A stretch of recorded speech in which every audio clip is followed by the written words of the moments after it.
Hi. It's good to be here. So are you going to start? Yeah, I think I should, huh? We could just sit here like a Samuel Beckett play. I like that idea. Waiting for Joyce Carol Oates.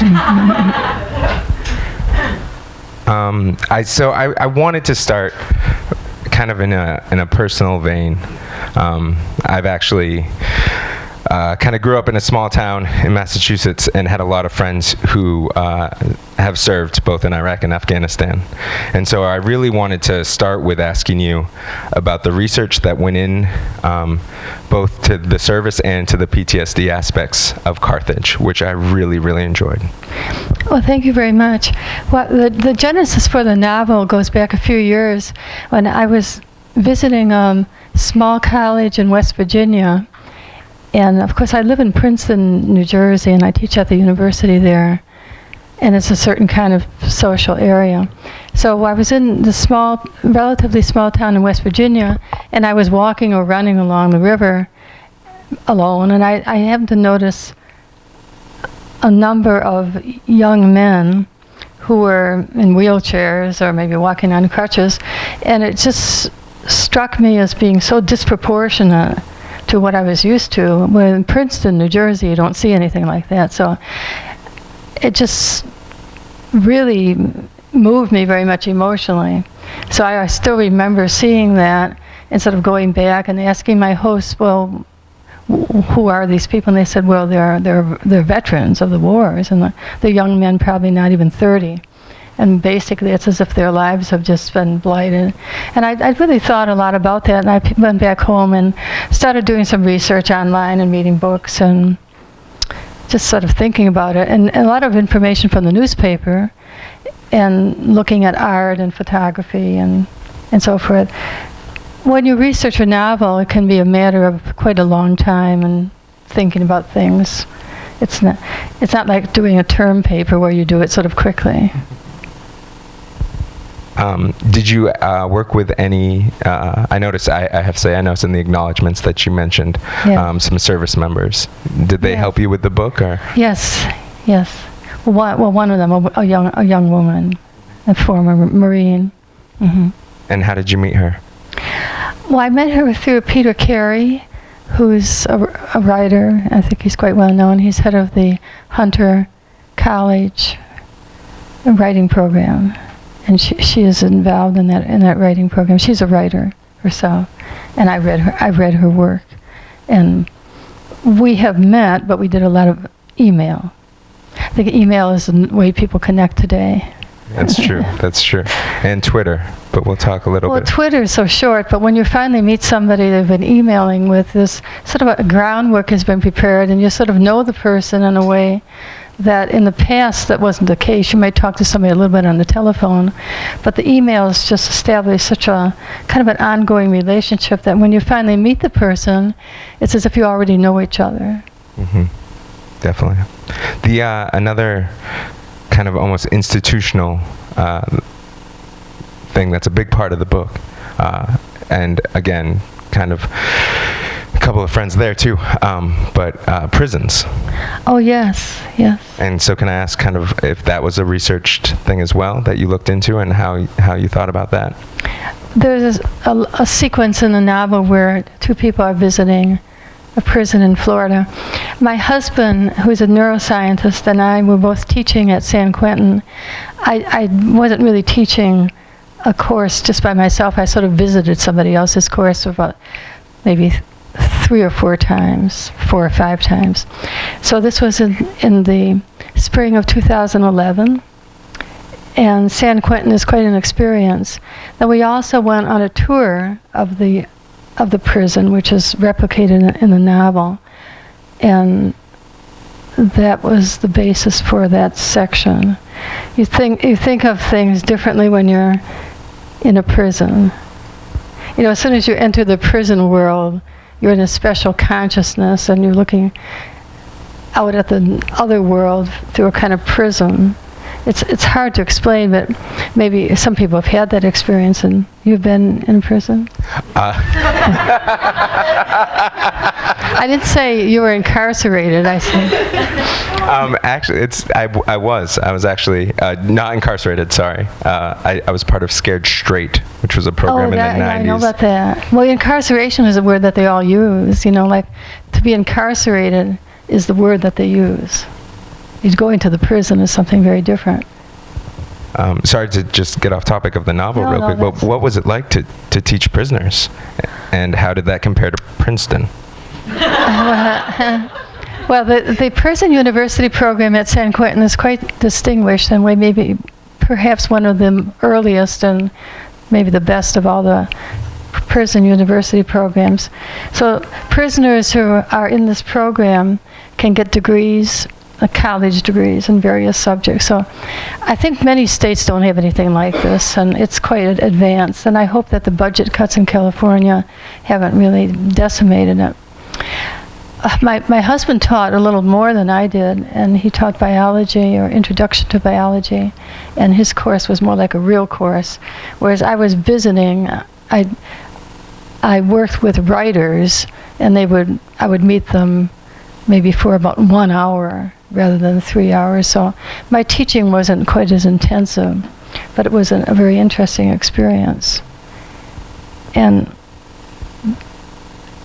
well, it's a complicated thing. You ask how it compares with Princeton.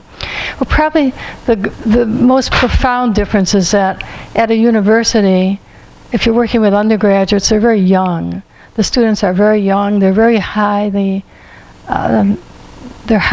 disciplined. They're very intelligent and very ambitious, and they have good backgrounds. In the prison, I suppose all that is it's just the opposite, really. They tend to be older. My oldest student was 62. I had a number of older inmate students.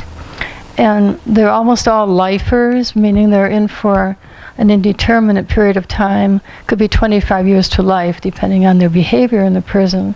So if they're behaving well and they have good behavior, then they're allowed in these prison programs, and they may be paroled a little earlier.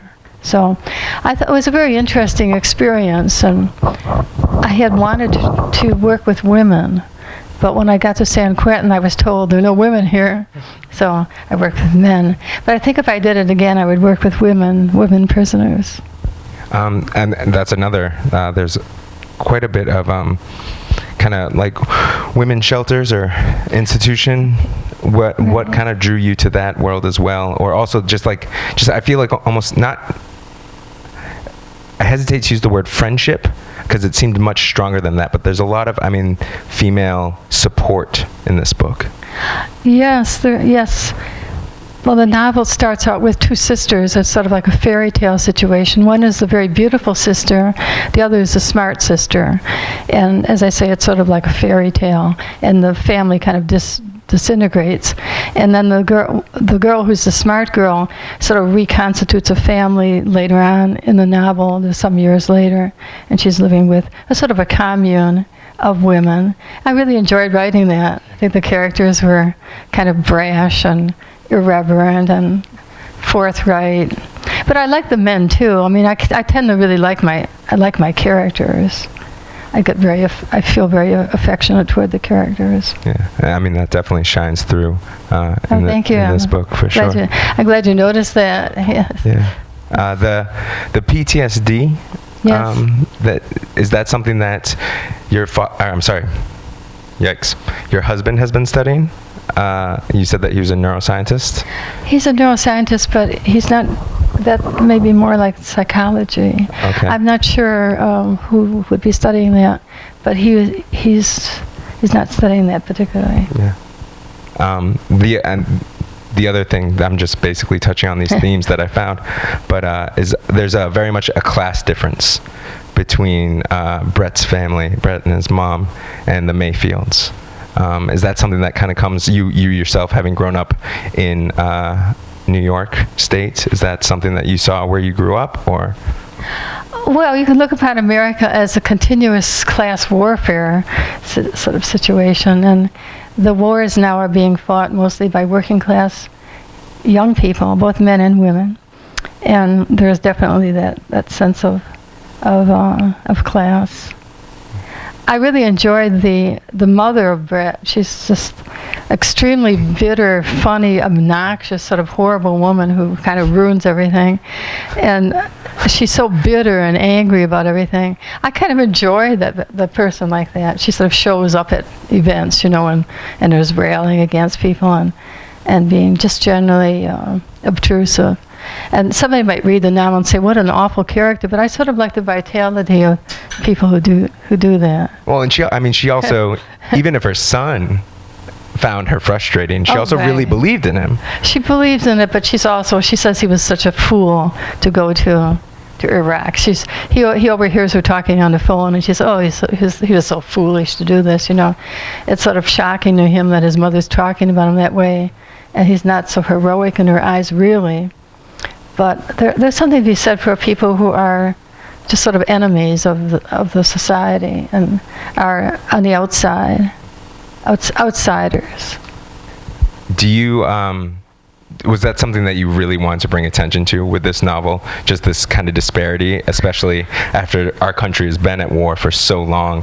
It's so easy to basically just ignore it or just think, there are so many people that are born while this war was still ongoing. So that's just all they've known their entire lives. Is that something you really wanted to bring to the forefront?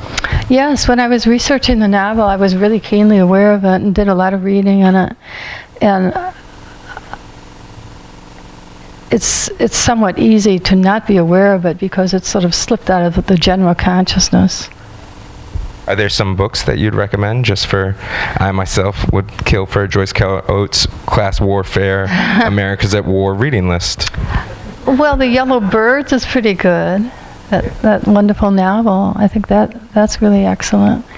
And there's a photographer named Nina Bergman. Any of you know Nina Bergman's work? She's done a lot of photography of returned veterans from the Iraqi and Afghanistan wars, and there are portraits of these people. They're very beautiful and very disturbing. I've seen her work in a couple of places.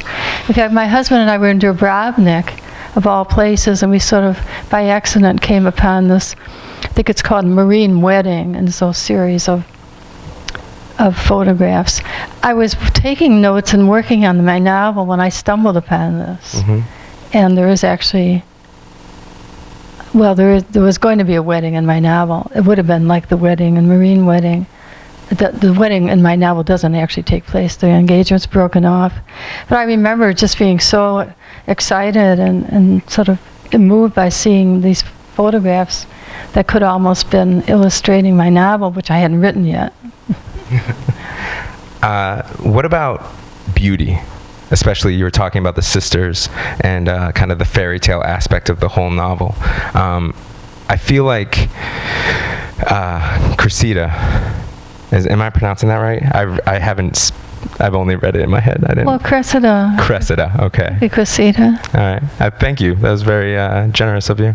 But Cressida very much is obsessed with, she's so down on herself. She's incredibly down on herself in the way that she looks, and that obviously is a huge fire that lives within her. But I just wanted to talk about just aspects of beauty and like what you saw between those two sisters.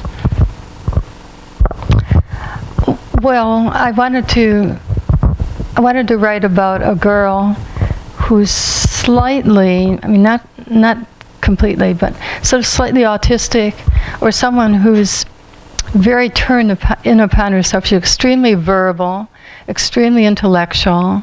She's drawn to the work of Escher, and she's emulating his works of art. She's someone who gets deeply involved in her own creativity. In one scene, she spends a long time writing and preparing a term paper for a university course, and she doesn't even notice that the deadline's passed. And she just keeps on working. It's longer and longer. It's on Frankenstein, different aspects of the Frankenstein myth. And she does drawings, and she's all sorts of things. It's get bigger and bigger. So she finally turns it in like 5 weeks late.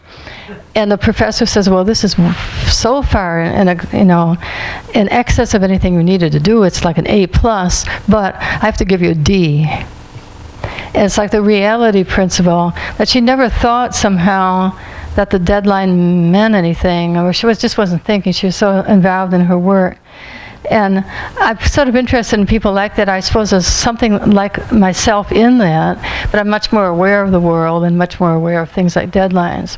Just sort of sympathetic with people who don't fit in, who make mistakes.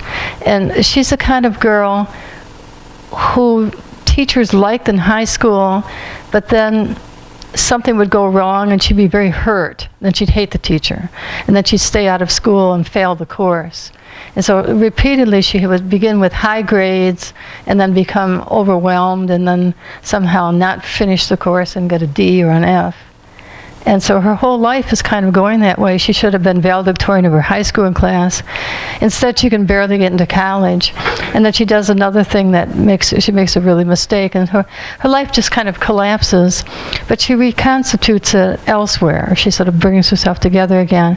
Because I believe that we can bring ourselves together again. It's sort of like sweeping up broken crockery or pottery. You sort of sweep up the pieces and put it together with crazy glue, and the cracks are very visible, and it doesn't look quite right, but still, there you are, and you can kind of do it that way. I feel that's a human possibility. And Brett does that too, but more through faith. He kind of has that inward reflection, and basically, I mean, he's not Catholic, but he seems to really find Catholicism. Yes, one of the characters has a kind of conversion experience, I think you could say. When people are extremely desperate and broken and despairing, they can somehow have a conversion experience. And so doubt is turned into certitude about something. And it's through the efforts of a Catholic priest Catholic priests are not so fashionable today. And I was sort of deliberately taking on a figure that somehow has associations that are not so positive any longer. But I think there are probably many, many Catholic priests and people and ministers also who are very good people. And this is one of them. I grew up in Boston, so I knew both. But some really good priests. Well, it would stand to reason, and then there's such a sort of a negative consciousness. Things get in cyberspace or get in the air, so to speak, and everything becomes there's a sort of prevailing negativity or toxicity, I think. I agree. Speaking just as we're talking about online, you are now using Twitter, which I have really enjoyed. Can you talk a little bit how you approach it as a medium? Do you think of it as a medium, or is it just something you're having fun with? And how you came to it? Well, it's sort of complicated. I had no awareness much of Twitter. I mean, I just heard the word. I thought it sounded like a rather silly word, Twitter. It was not a profound word. And my publisher suggested that I start doing tweets so that I could say when I'm doing events, like this wonderful event here, and I could say where I would be, and then people might read that. So I started off very slowly, and I remember I had 35 followers, and I thought, who are these people? And I looked at, one of them was my publisher, and one was maybe my husband or my friend or my closest friend, just people like in your family. And then I was following Steve Martin, who's wonderful. And I saw what he was doing with Twitter, sort of existential, philosophical, mordant humor, sort of observations on life that you could sort of put in 142 characters. And I really enjoyed Steve Martin. I follow Bill Mayer and Rachel Maddow and Jon Stewart and Stephen Colbert and people like that. And the Tweet of God. And Nick, well, he's got a couple million followers. I think he's very funny. And then Nicholas Kristof, who you could just follow him all day long. He just posts all the time. And Margaret Atwood, and on and on and on. Daniel Mendelsohn, a class assistant. So and then I follow certain animal shelters and animal rights accounts. And I'm interested in feminist things, of course. I'm also interested in, this is the one that makes me upset, so I can't follow it too much, the militarization of American police. Since 9/11, there's a whole there's a whole sort of website and Twitter that deals with that. The militarization of police brutality and police racism. You could spend all day getting very upset, and I've written about that in some of my writing. My next novel, which is coming out in 2015, I think, is about the police racism in cities like Newark, Detroit, Los Angeles, and so forth.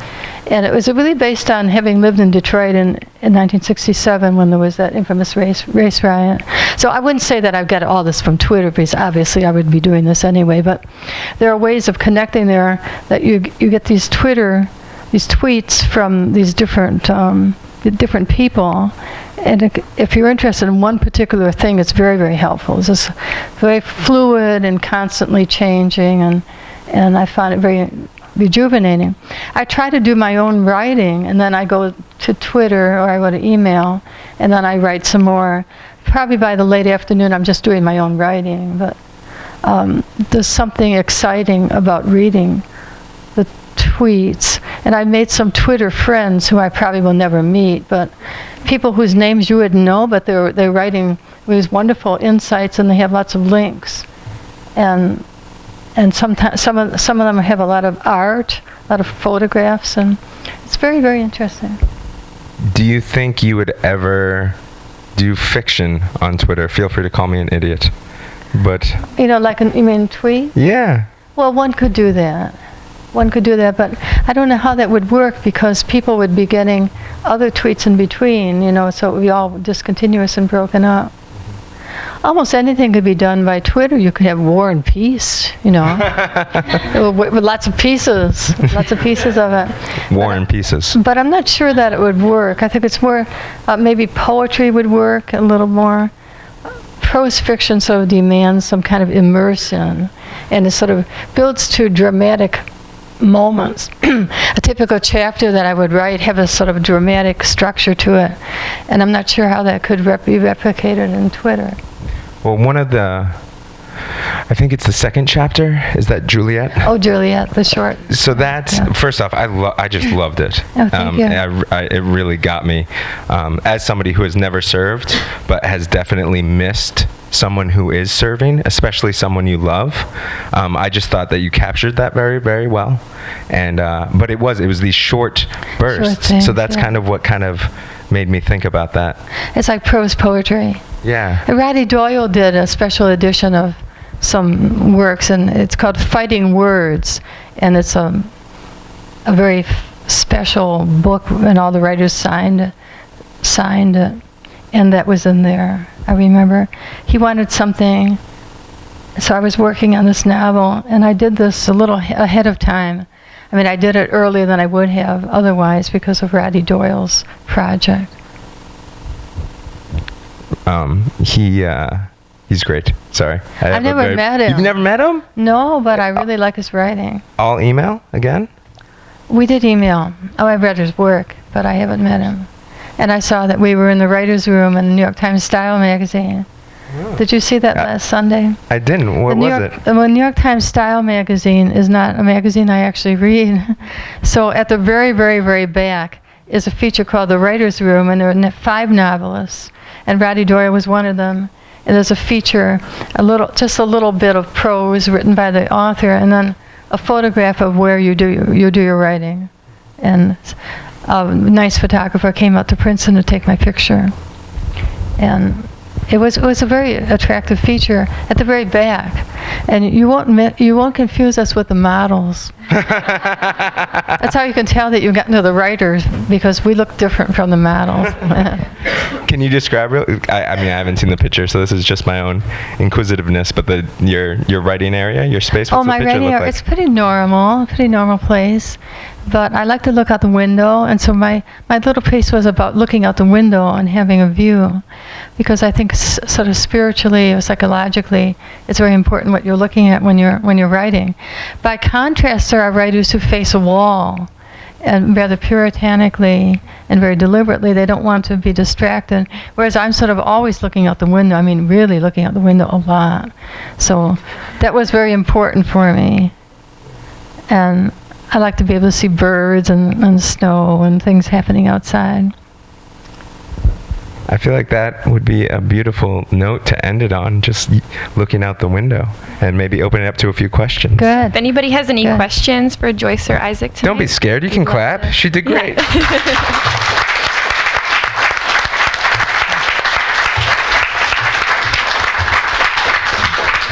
Anybody out there like to ask a question? All right, I'm going to bring you the mic. Hi, I love your works. thank you. Yeah, and there's so many of them. Just wondering how your characters and plots come to you, because a lot of your stories are pretty dark and they're about characters that are like sort of on the societal margins. Like, how do you chance upon them? How do they reveal themselves to you? Well, it's a complex question to answer because I write in different genres. And if I'm writing something that has one single dramatic turn or fairly small canvas, that would be a short story. And then something that has a number of characters and it takes place over a period of time and maybe over time and space and moves around a lot, obviously that would have to be a novel. And it really depends on the work. I've written epic novels, I've written long novels that divide into about 5 books or sections. Usually I have at least 3 sections, I might have 4. Each one has its own movement and its own kind of integrity, and then maybe a time pass between the sections. Typical short story may just begin, at 1 o'clock in the afternoon and end at 4 o'clock in the afternoon. You've tried to make it very compressed. And I'm a formalist, basically, and I'm interested in forms and very interested in the way things are expressed. We were saying a few minutes ago that the second chapter of my novel is a prose poem, and it has short paragraphs, so maybe 1 sentence per paragraph. So you read it very quickly, the way the mind moves, the movement of a human mind. Then other sections may be more like drama, and people are talking, and there's dialogue, and they're talking back and forth.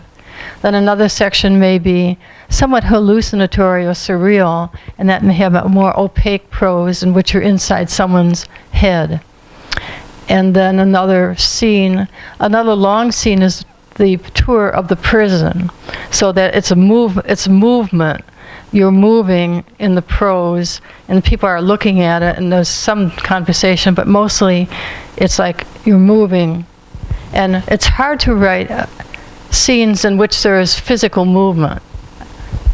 I don't know why. It's just actually hard. If you look at most writing, you'll see it takes place in static situations where people are sort of sitting down, or they're thinking, or they could be in bed, like the beginning of Remembrance of Things Past.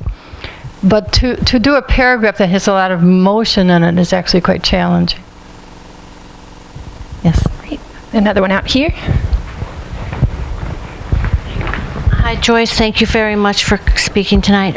In one of your books, Zombie, you described this image of a little boy going through a closed space like an alley, and the bad guy dumped a bunch of live chicks so that he could abduct the young boy. And I love that part of you that can go into those really dark areas. Can you just tell me briefly, like maybe where you got that idea from, that very, kind of disturbing idea? Well, the novel Zombie, it's actually a novella, started out as a dramatic monologue. I had lived for a while in Detroit, Michigan. And in the northern suburbs of Detroit, there was, for some years, a serial killer who was never apprehended. He took children and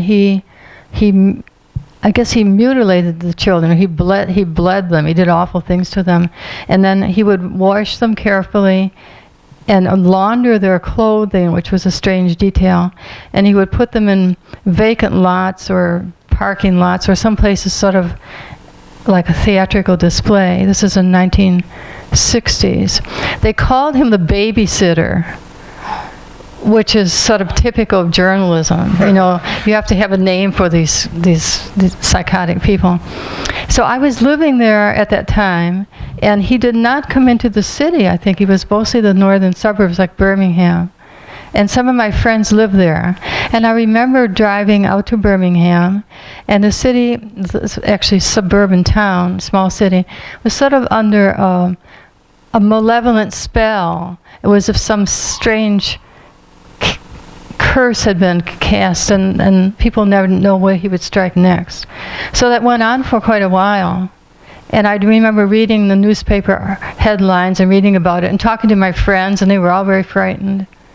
And we'd sort of drive by a house where somebody had been taken.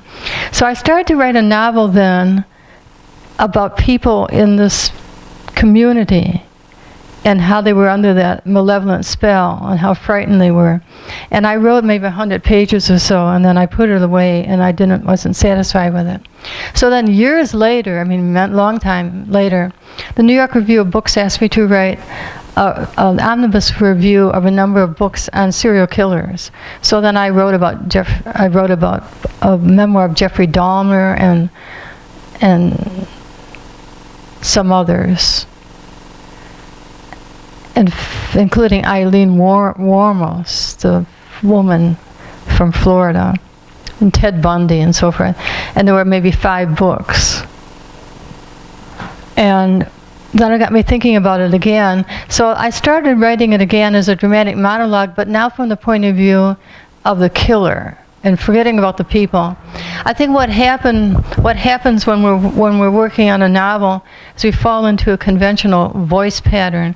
As long as I was working from the point of view of the people who were victims and the sort of normal people, I was trapped in a voice and a kind of consciousness that was too much like my own. And I wanted a different one. So the zombie is this person. He calls himself QP. His name is Quentin. And he has a very different personality from mine.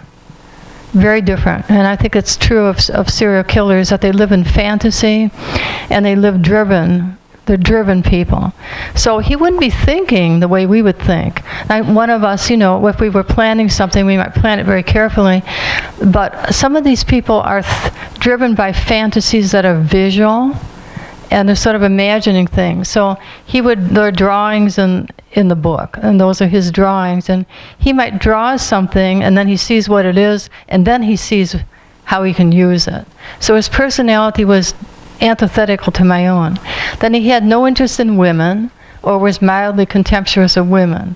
So all the things about women and feminism and all this that mean something to me either meant nothing to him or were contemptuous, or it was contemptible. So for me it was like leaping across an abyss to write about something very different from myself. And people say, well, how can you write about such disgusting people? But it's a challenge, and if you're a dramatist, for instance, Shakespeare is a great dramatist in our language. He writes from the point of view of Iago and Edmund and King Lear with as much sympathy almost as he writes from Desdemona's point of view. Perhaps a little more, you know, there's a little more to Edmund than there is to Desdemona. And Lear has his very dark side, and Hamlet has a dark side, and Macbeth, of course. And the sympathy for these people is what makes it art. Wonderful. We have time for a couple more. Of all your works, do you have a favorite? Is there one in particular you're the most proud of? Oh, it's hard to answer that because there's sort of like you'd be choosing among your relatives. The novel that was the hardest for me to write, that was the most challenging and exhausting, was Blonde, which was really an epic, tragic, and it was really very challenging to do. That was the only novel of mine that I felt I almost couldn't do. I mean, I felt overwhelmed by it. And I remember it was spilling into my daily life, because usually I would do my writing and then come into my regular life, my real life, or my, normal life. But with that, I remember I had notes with me. I would have notes with me in my normal life, sort of looking at this, because it was hundreds of pages had gone by, and Marilyn, the girl, Norma Jean Baker was like only 11 years old. And I thought, when is this going to end? It was ultimately 1,400 pages in manuscript, and I cut it back to about 900 pages. I felt like Muhammad Ali after the fight in Manila, which he won, he said it's the closest thing to die. I mean, it sounds so absurd to say this, but that's how I felt. I even had sort of erratic heartbeat. I remember the physical side of me seemed to be getting pulled down. And then if you write about someone who dies, who's a historical figure, who may die by her own hand, it's thought Marilyn Monroe probably in some way committed suicide, but maybe sort of quasi-accidentally out of despair, taking many barbiturates because she just couldn't sleep. It's not that she committed suicide, but that she just wanted her consciousness annihilated. When you know that that's where the novel's going, it's extremely difficult. It's very powerful. So maybe I wanted to keep her alive a little longer. I was very, very immersed in that. One of the chapters which was taken out takes place in the Strand. It just occurred to me. It's called Three Girls, and it's a short story of Marilyn Monroe shopping in the Strand in the 1950s and two girls from NYU who are watching her. And that's like one of the few happy stories or happy chapters from the novel. It's not in the novel, but it was in a collection called I Am No One You Know. And I remember the Strand story. And here I'm in the Strand. Welcome. Sorry, I'm not Marilyn Monroe. Well, she had her happy times, her happiest times when she was anonymous. She would come to a bookstore, and there were many bookstores around here at that time in our history, many, many bookstores. And she would come to a bookstore. She might be wearing a fedora hat and just like a big shapeless sweater and jeans, and nobody knew who she was. Because Marilyn Monroe was an act. Marilyn Monroe was a performance. And the woman who was Marilyn Monroe didn't always perform. She could just sort of become like a normal, ordinary, contented person, and she really liked books. And I gave her some very nice books from the Strand. Great, we have time for just one more down front. Hi, oh my God, I can't believe I'm talking to you. I'm so sorry. I'm sorry. My favorite work of yours is how I contemplated my life from the Detroit House of Corrections and began my life over again. And this was assigned from my high school English teacher when I was 15 or 16 years old. Where was that? I'm from Savannah, Georgia. And I think my English teacher assigned it as sort of to have us all think, because we were many rebelling upper middle class students. So I think it was, she assigned it very well aware of the statement it was making on us. And I would not consider myself one of those rebelling students in any way, but at the same time, I remember reading the text which had that blank for where the car that her family owned was, and names that were incomplete. And I remember thinking it was the most genius thing I had ever seen in my life. And I absolutely just fell in love with your work, and that work in particular to me always stands out. And my question is I guess how is it that you create these characters who are oftentimes so dark and so beautiful and often twisted, and yet somehow, like, someone like me can relate so much to them in such a way that I'm not even willing to admit. But I just think that's, to me, I wonder how that's even possible. Well, that particular story was really exciting. It was exciting for me to write because it doesn't have a formal structure that's conventional. It's notes for her paper. She's supposed to write a paper for her like high school, and she can't concentrate. She can't write a normal paper. So she just has these notes, and one heading could just be characters, and one is weather, and one is she does some shoplifting, It's basically like the outline for a paper that she can't write. And it's very liberating because, if you had the paper you had to write, you might be daunted or paralyzed by having the conventional structure. But if somebody says, well, just break it up into all your thought patterns. And then there were girls like that in Detroit, and they did come into the inner city, and they were leaving the suburbs out of revulsion for the hypocrisy and the materialism of the suburban life.